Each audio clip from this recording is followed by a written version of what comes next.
저는 젊은 날을 잠깐 돌이켜 봤을 때 대학 다녔던 그 대학 생활이요, 너무나 즐겁고 행복했습니다. 정말로 대학 생활이 재미있었습니다. 국가를 경영하는 공무원이 되기 위해서 고시 공부도 열심히 했습니다.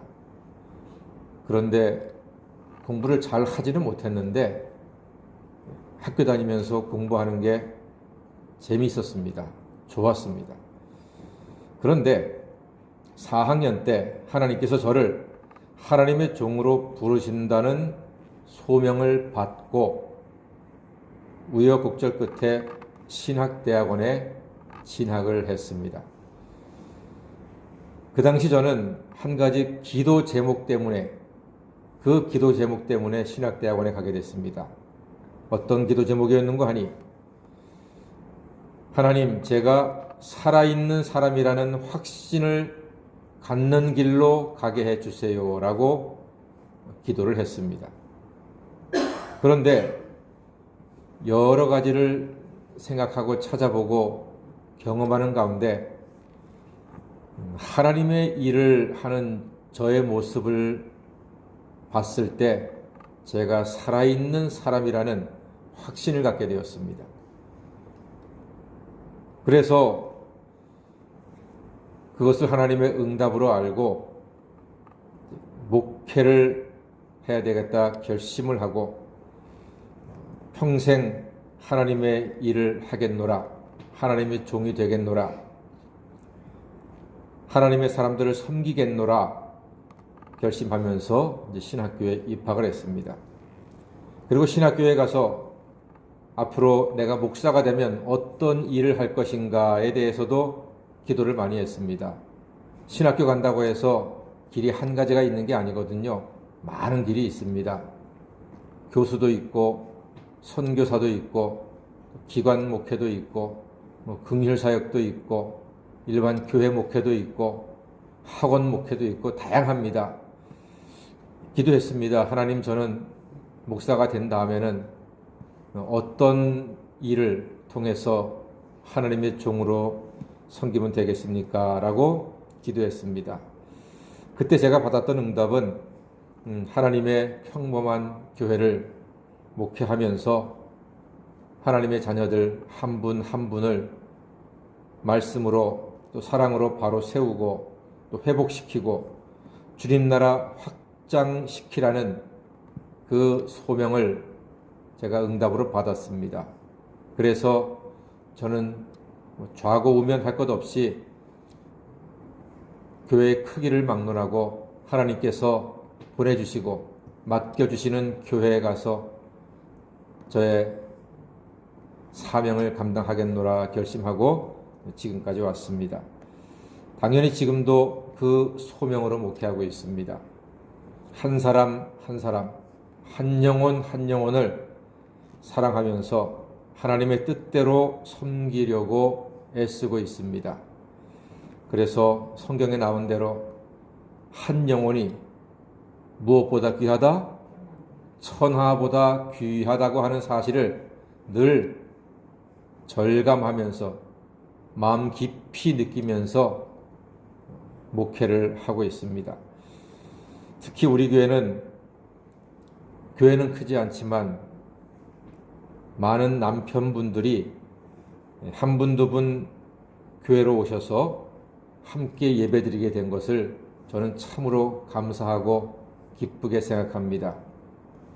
교회 전혀 안 나오시던 남편들이 교회 나오시고 1년에 한두 번 보기 어려운 분들이 예배 잘 드리시고 이렇게 많은 남편분들이 함께 예배할 수 있는 것이 저로서는 참 감사하고 귀하고 하나님께서 부족한 목사를 통해서 그 소중한 분들을 같이 예배하는 예배자로 설 수 있게 된 것이 너무나 감사합니다.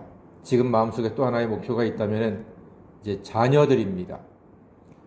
교회 나오던 자녀들이 대학을 가고 직장 생활하면서 교회를 안 나오게 되고 그리고 아예 멀어지게 되고 그런 부분들에 대해서 또 가슴 아파하면서 기도합니다. 하나님, 남편들을 교회로 불러주신 것처럼 이제는 자녀들도 교회로 불러주시옵소서.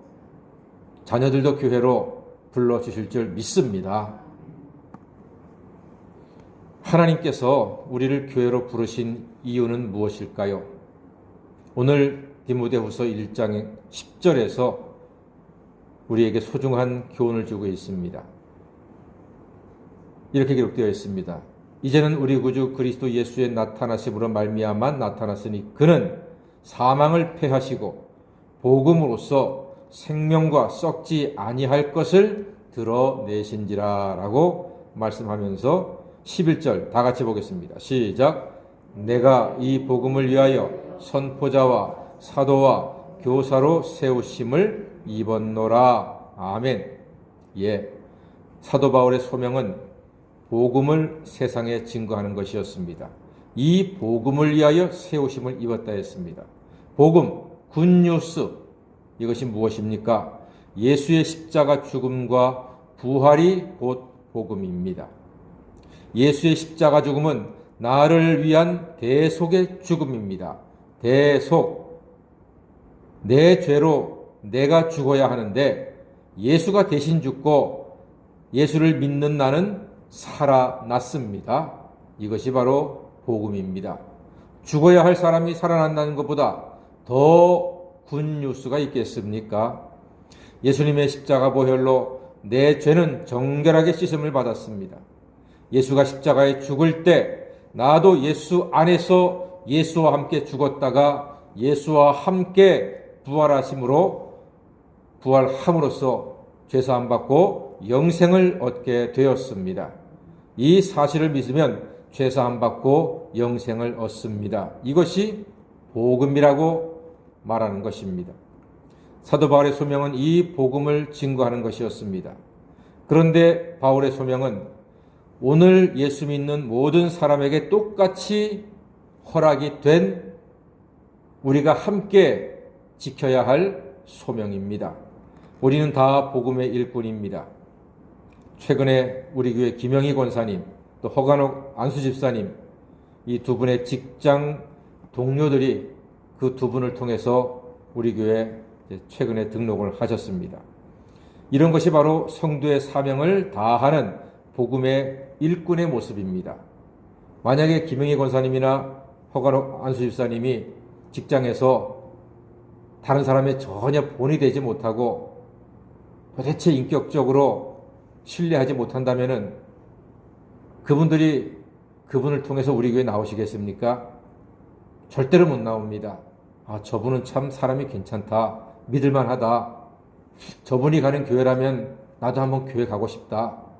저분이 믿는 하나님이라면 나도 믿고 싶다. 이런 마음이 들었기 때문에 그분들의 손을 잡고 교회에 나오신 것입니다. 바로 이런 것이 복음의 사명을 감당하는 것입니다. 예수 안에 능력이 있고 소망이 있고 생명이 있음을 확신하고 증거하며 그대로 사는 사람이 예수 그리스도의 사람들입니다. 그들이 바로 그리스도인입니다.